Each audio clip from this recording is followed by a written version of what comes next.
કોંગ્રેસ એ પક્ષ જે લગભગ 1.5 સદી થઈ ચૂકી છે, એટલો જૂનો પક્ષ, દેશનો સૌથી જૂનો પક્ષ.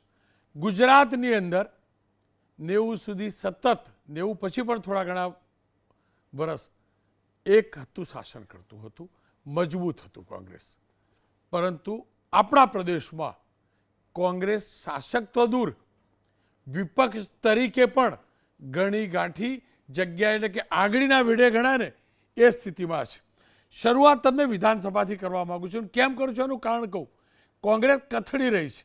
વિધાનસભાની અંદર 2002માં 51 બેઠક હતી, 39.28% વોટ શેર હતો, જે ઘટીને 2022ની ચૂંટણીમાં 27.7% ને માત્ર 17 બેઠક સુધી સીમિત રહેલા અને હવે તો 12 બેઠક આવી ચૂકી છે. 12 બેઠક આપણે તમામ લોકો જાણીએ છીએ. 12 બેઠક સુધી કોંગ્રેસ આવી ચૂક્યું છે. 1 ડઝન વિચાર કરો તમે. સતત વોટ શેર ઘટ્યો છે વિધાનસભાની અંદર. લોકસભાની વાત કરી લઈએ તો 2004માં કોંગ્રેસ 12 બેઠક ઉપર હતી, 9ની અંદર 11 બેઠક અને 14-19માં 0-0 થઈ અને 24માં માત્ર 1 બેઠક. આ ગુજરાતમાં કોંગ્રેસની સ્થિતિ છે. સ્થાનિક સ્વરાજની સંસ્થાઓની હમણાં જ ચૂંટણી થઈ. 100 જે જિલ્લા પંચાયત થઈ એની કુલ બેઠકોમાંથી માત્ર 136 બેઠક ઉપર કોંગ્રેસ જીત્યું, 12.47% વોટ. તાલુકા પંચાયતની હજારો બેઠકો, એમાંથી 1050 બેઠક માત્ર 20.6% ટકાવારી. નગરપાલિકામાં માત્ર 459 બેઠક, 17.49%. મહાનગરપાલિકાઓ નવી બનેલા સાથે માત્ર કુલ 95 કોર્પોરેટરો જીત્યા છે, 9.09% પરિણામ. એનો મતલબ કોંગ્રેસ સતત ઘસાતી રહી છે. એ હકીકત છે.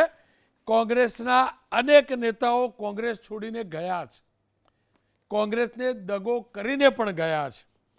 પણ સવાલ એ છે કે રાજ્યનો મુખ્ય વિપક્ષ અને તેની જો આવી કથળેલી હાલત હોય તો એ લોકશાહી માટે યોગ્ય નથી. દર વખતે ચૂંટણી પછી કોંગ્રેસ મંથન બેઠક બધી વાતો કરે છે, પણ સ્થિતિ સતત ખરાબ થાય છે. કોંગ્રેસના દિગ્ગજ નેતા રાહુલ ગાંધી ગુજરાત પ્રવાસે આવેલા અને તેમને કહેલું કે સંગઠનનું બેસ્ટ અને શ્રેષ્ઠ મોડેલ ગુજરાત બનાવશે કોંગ્રેસ. પણ સ્થિતિ શું થઈ? છેલ્લા કેટલા મહિનાથી રાહુલ ગાંધી આવ્યા ગુજરાત, સ્થિતિ શું થઈ? જિલ્લાનું નવું સંગઠન બનાવ્યું પછી જિલ્લા પંચાયત તાલુકા પંચાયતની શું હાલત થઈ? ત્યારે સ્વાભાવિક રીતે જ કોંગ્રેસના અનેક કાર્યકર્તાઓ ચિંતિત છે. આ એ કોંગ્રેસ છે જેનો કાર્યકર્તા આજે પણ મજબૂત છે. આ એ કોંગ્રેસ છે જે બનાસકાંઠાની તમામને યાદ હશે, એક તાલુકા પંચાયત માટે, એક તાલુકા પંચાયતમાં બહુમત સાબિત કરવા માટે કેટલા કાર્યકર્તા નાના નેતાઓ લડ્યા હતા. આ મહિલા ખુદ ગર્ભવતી હતા, છતાં પણ રાજકીય કિન્નાખોરી થઈ રહી હતી ત્યારે પણ એ બોર્ડ મિટિંગમાં પહોંચતા હતા, એટલા માટે કે એ જાણતા હતા કે જો એમના જેવા 1-2 મત આગા પાછા થશે તો કોંગ્રેસનું શાસન એમની પંચાયતમાં નહીં રહે. આ કાર્યકર્તા છે કોંગ્રેસ પાસે. પણ સવાલ એ છે તો જો કાર્યકર્તા મજબૂત છે, 3 દશકથી શાસન નથી છતાં પણ મજબૂત છે, તો પછી કોંગ્રેસ છે ક્યાં? માત્ર રાજીવ ગાંધી ભવનમાં. અને હું એટલે આ કહું છું કે એક સશક્ત વિપક્ષ હોવો જરૂરી છે. અને આજે કેમ કહું છું તો 3 દિવસ અગાઉ લલિત કગથરા, ટંકારાના પૂર્વ ધારાસભ્ય, કોંગ્રેસના ઇન્ચાર્જ પ્રમુખ એટલે કે કાર્યકારી પ્રમુખ, એમનું મેં પોડકાસ્ટ કર્યું, એમનો ઇન્ટરવ્યૂ કર્યો.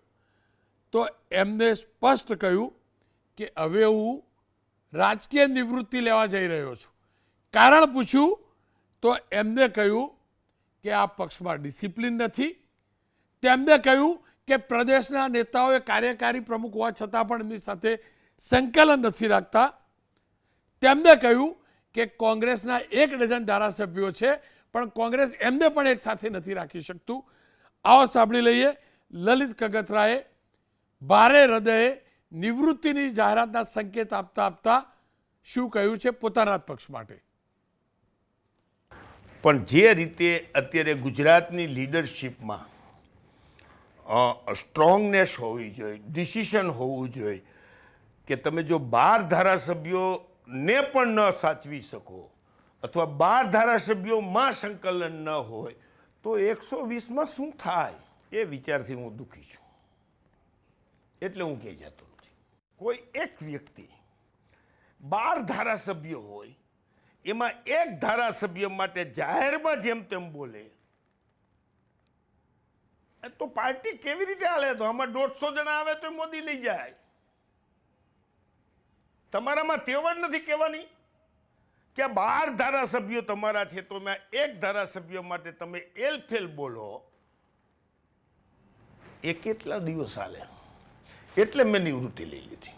6 કે 7 મહિના થયા હશે મેં પાર્ટીમાં એક્ટિવપણું ઓછું કરી નાખ્યું છે. એટલે રાજીવ ભવન નથી જતો. પણ એની પાછળનું કારણ એ હતું કે પાર્ટીમાં શિસ્ત નહોતી. મારા મત વિસ્તારમાં કાંઈ પણ કાર્યક્રમ કરતા હોય અને મારા પ્રદેશના નેતાઓ એ કાર્યક્રમ કરવા આવે અને એ નેતાઓ મને ફોન ના કરે તો હું કાર્યકારી પ્રમુખ છે. સવાલ એ છે કે પક્ષના આ નેતા પક્ષના નેતૃત્વ પર સવાલ કેમ ઉઠાવે છે? શું ખરેખર આ પક્ષની એવી સ્થિતિ, આટલા જૂના પક્ષ, સૌથી જૂનો પક્ષ, વિપક્ષ મુખ્ય, એની આ સ્થિતિ કે એના નેતાએ પક્ષથી કંટાળીને, પક્ષથી રીતિનીતિથી કંટાળીને, પક્ષના નેતૃત્વની રીતિનીતિથી કંટાળીને નિવૃત્તિ જાહેર કરવી પડે સક્રિય રાજનીતિમાંથી? આ મુદ્દે ચર્ચા કરવા માટે ગૌરવભાઈ પંડ્યા, જેઓ એઆઈસીસીના સભ્ય છે, મુખ્ય પદાધિકારી પણ રહી ચૂક્યા છે પ્રદેશ કોંગ્રેસની અંદર, લલિતભાઈ વસોયા કોંગ્રેસના નેતા છે, દીપલબેન ત્રિવેદી રાજકીય વિશ્લેષક છે અને દીપલબેને કોંગ્રેસનું લાંબા સમય સુધી રિપોર્ટિંગ પણ કર્યું છે અને કોંગ્રેસની નીતિ રીતિને સારી રીતે એમનું વિશ્લેષણ પણ કર્યું છે. પણ શરૂઆત લલિતભાઈ આપનાથી જ કરવા માગું છું, કારણ કે પેલા લલિતભાઈ કગથરા એમના નિકટના તમે સાથી છો. લલિતભાઈ કગથરાએ જે પણ કહ્યું છે એમાં તથ્ય કેટલું છે? તમે તો પાછા જિલ્લા પ્રમુખ છો રાજકોટના કોંગ્રેસના. કદાચ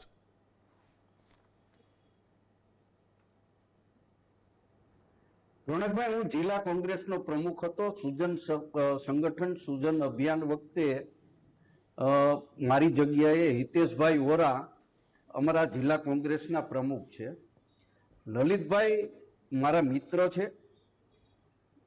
એમને જે પ્રદેશ નેતૃત્વની વાત કરી છે તો રોનકભાઈ મારે આપને કહેવું છે કે આ દેશની અંદર અને વિશ્વની અંદર રાજનીતિના 2 મહત્વના સ્તંભો ચાણક્ય અને મેકિયાવેલી.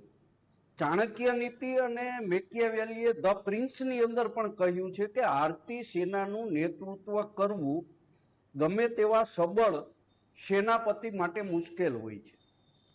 ગુજરાતની અંદર છેલ્લા 30 વર્ષથી અમે હારી રહ્યા છીએ અને છતાંય લડી રહ્યા છીએ. એટલે ક્યાંક ને ક્યાંક આરતી સેનાનું નેતૃત્વ કરવું એ અમારા પ્રદેશ પ્રમુખ કે પ્રદેશના હોદ્દેદારો માટે થોડુંક મુશ્કેલ કામ જરૂર છે.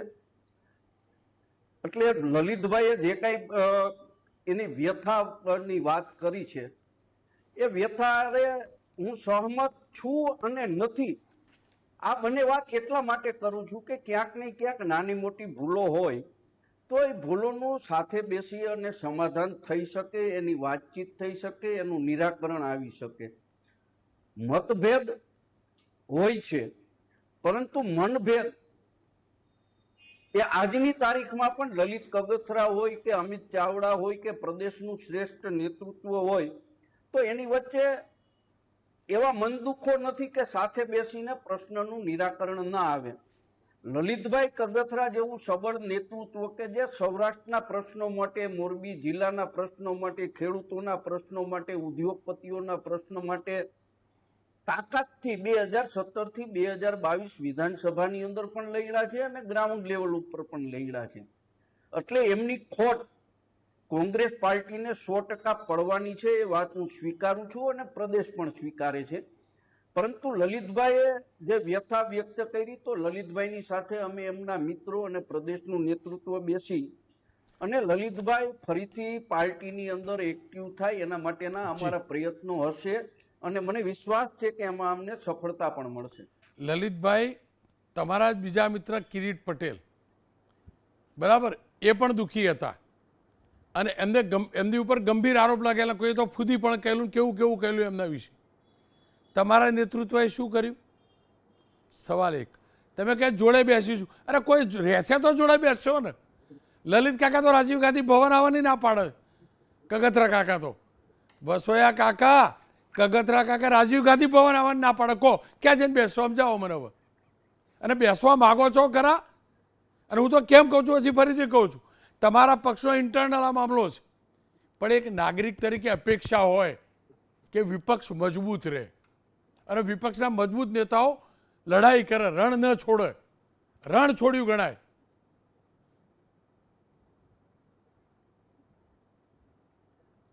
રોનકભાઈ, 8 દિવસ પહેલા મારે પ્રદેશની અંદર કામ હતું ત્યારે રાજીવ ગાંધી ભવનના પગથિયા સુધી લલિત કગથરાને લઈ જવામાં મને સફળતા મળી હતી અને મારો આત્મવિશ્વાસ છે કે એ જ રાજીવ ગાંધી ભવનની અંદર લલિત કગથરા બેસશે અને ત્યાં બેસીને કામ કરશે.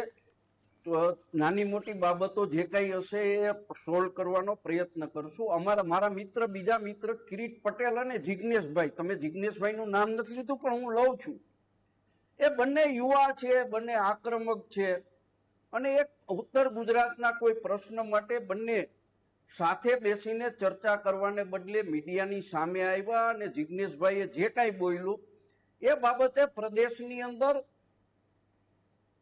સાચી વાત અમે પણ કરી છે અને પ્રદેશના નેતૃત્વએ જિજ્ઞેશભાઈને જે રીતે વાત કરવાની હતી જિજ્ઞેશભાઈ સાથે પણ વાત કરી છે ને ત્યારે એ મુદ્દામાં ફાયર ફાઈટર તરીકે કામ કરી અને આગળ પ્રશ્ન ન વધે એના માટેના પ્રયત્નો હતા. અને મને આનંદ એ વાતનો છે કે જિજ્ઞેશભાઈ અને ભાઈ મારા મિત્ર કિરીટ પટેલ બંને આટલા આક્રમક હોવા છતાં પણ મારું માન રાખી અને બંનેએ તલવારો મ્યાન કરી હતી.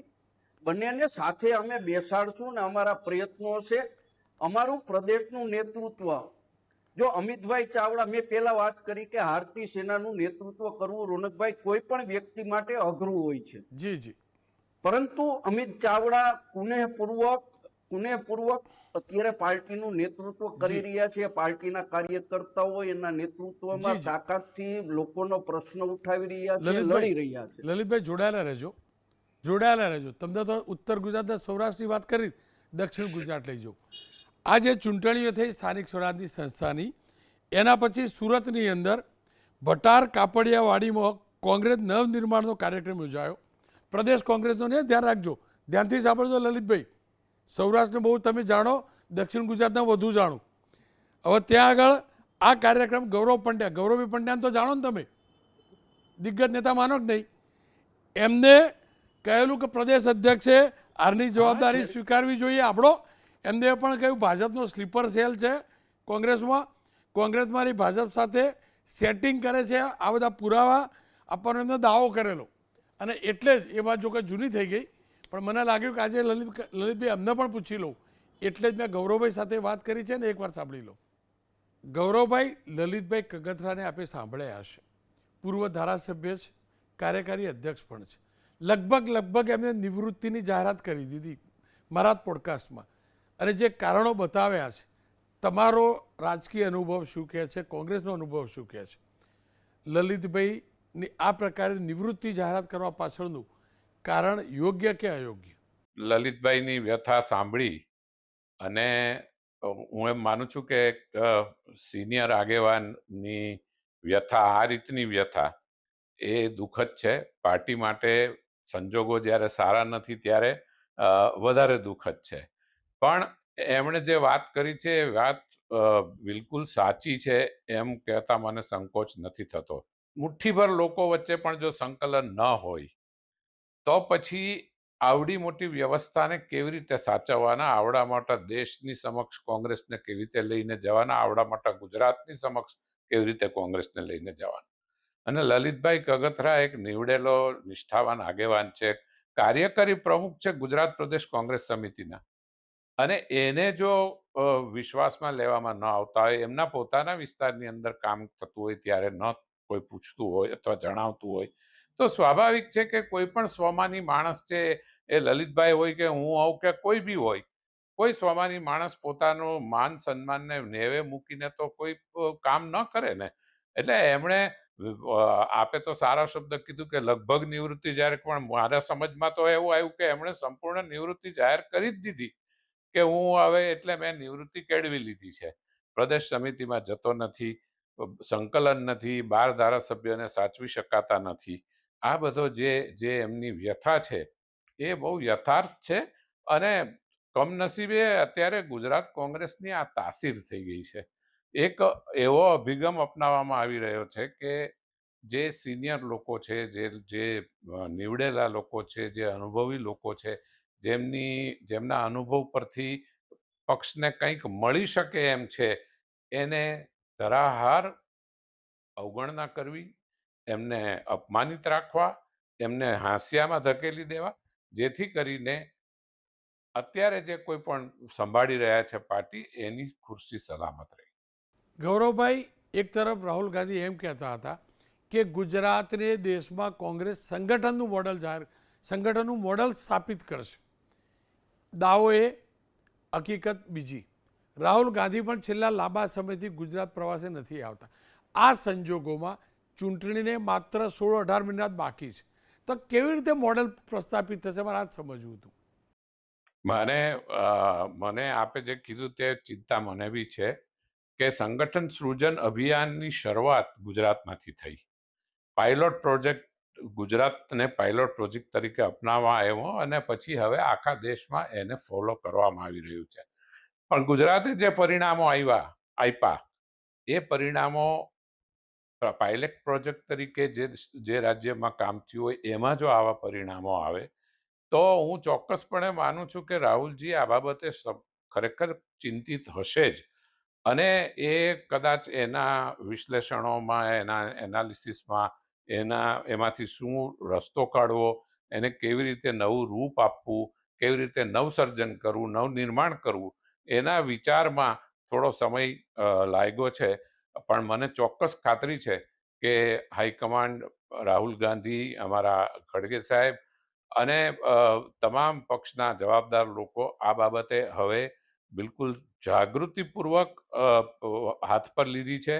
થોડા ફેરફારો થયા છે, આવતા દિવસોમાં વધારે ફેરફારો થશે, અને ગુજરાતની અંદર પણ ફેરફારો આવવાના છે, એ હકીકત છે. અને યાદ હશે 2017માં 34 દિવસ સુધી એમણે બાય રોડ પ્રવાસ કર્યો, અને એમની સાથે ત્યારે અમારા ગુજરાતના ઇન્ચાર્જ અશોક ગેહલોતજી હતા, અહમદભાઈ પણ હતા, અને તે દિવસે કોંગ્રેસ 70 બેઠકો પર સુધી પહોંચી શકેલી.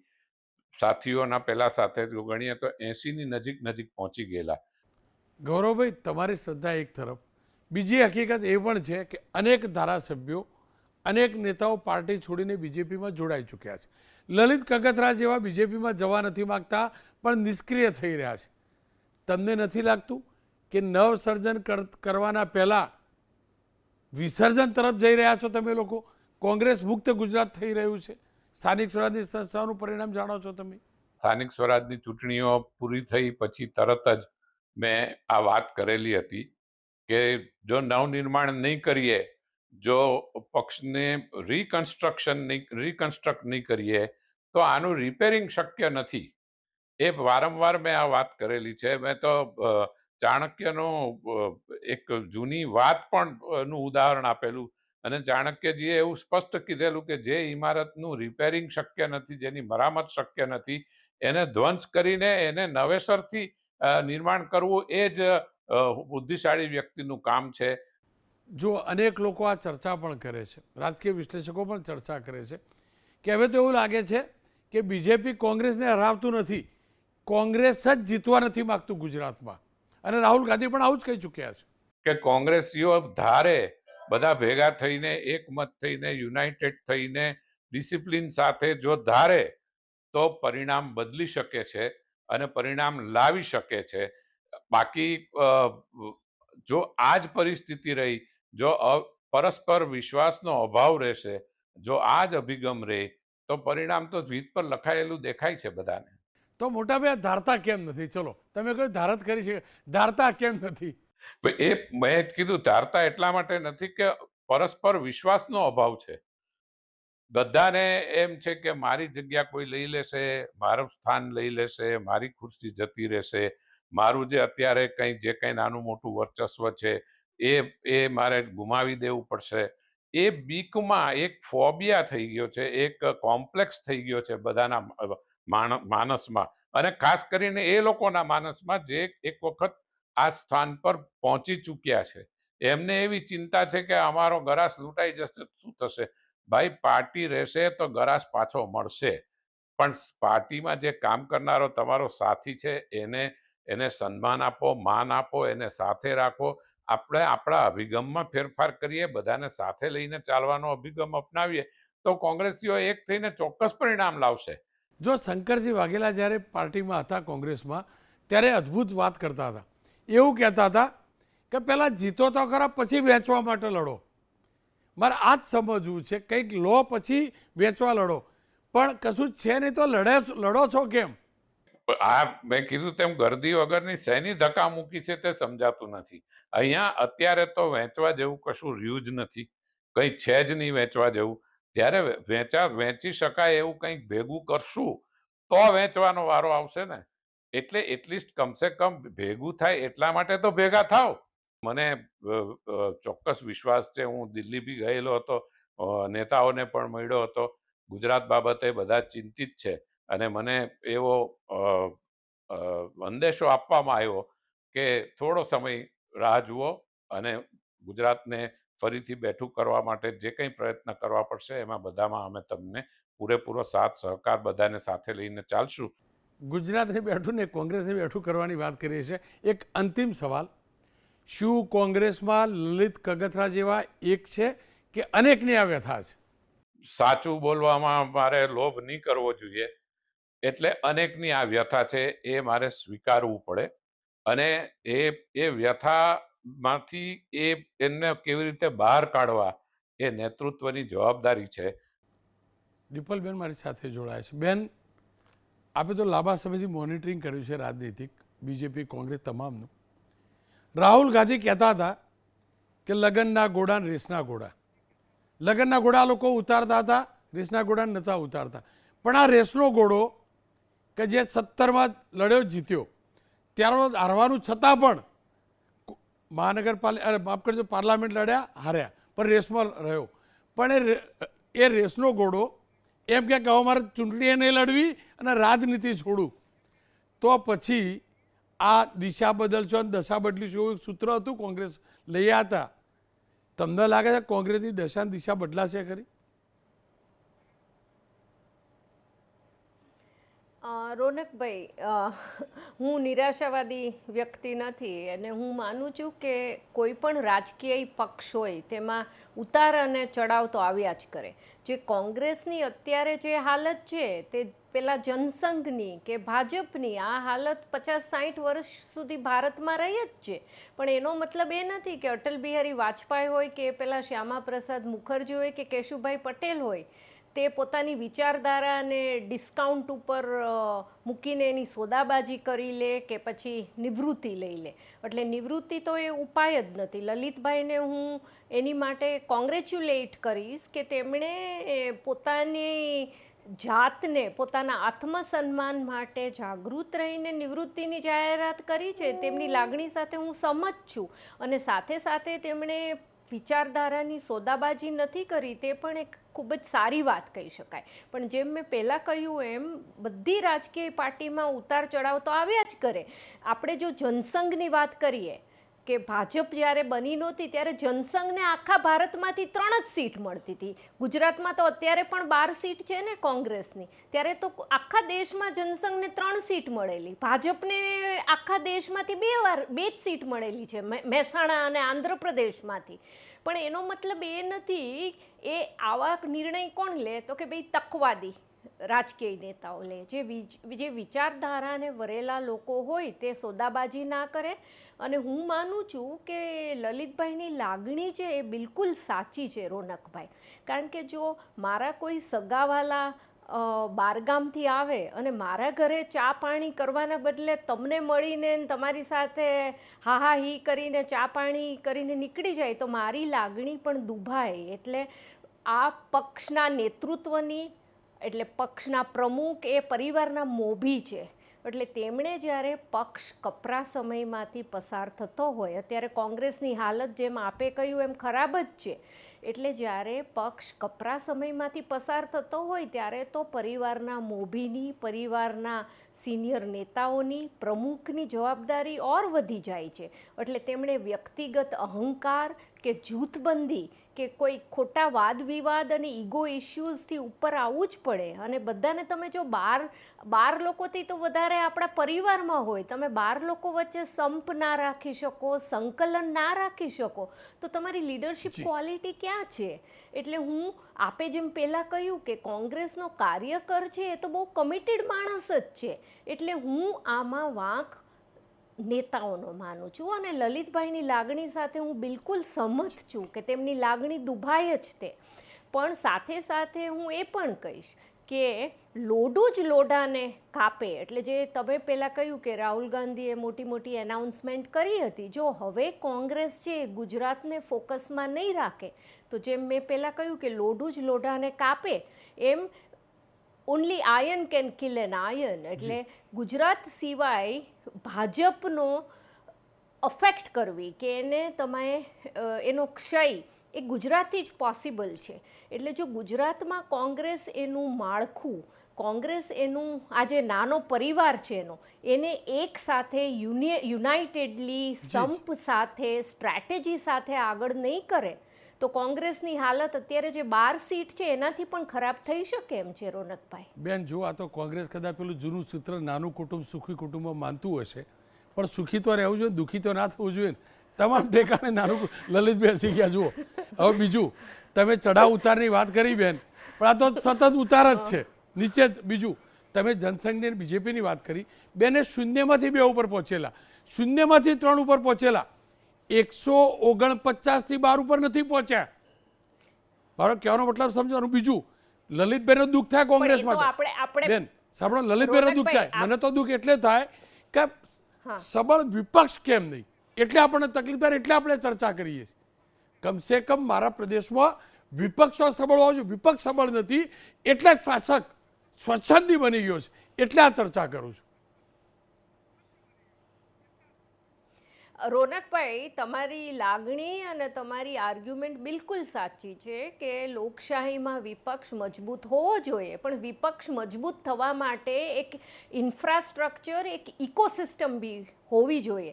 જ્યારે વિપક્ષને તમે મજબૂત, બિચારો કોઈ નાનું છોકરું હોય એ 5 વર્ષના છોકરાને તમે એવી અપેક્ષા ના રાખો કે હેલિકોપ્ટર ઉડાડે, પણ તમે બિચારો ચાલવાનું ચાલુ કરે અને એ બિચારો ચાલતો જ હોય પણ એના તમે પગ જ એના ફ્રેક્ચર કરી નાખો કે મરડી નાખો, એ તમે ઇન્કમ ટેક્સ વાપરો, ઈડી વાપરો, CBI વાપરો, તો પછી વિપક્ષને તમે, આપણે લોકશાહી છે અત્યારે, લોકશાહી નામની જ છે.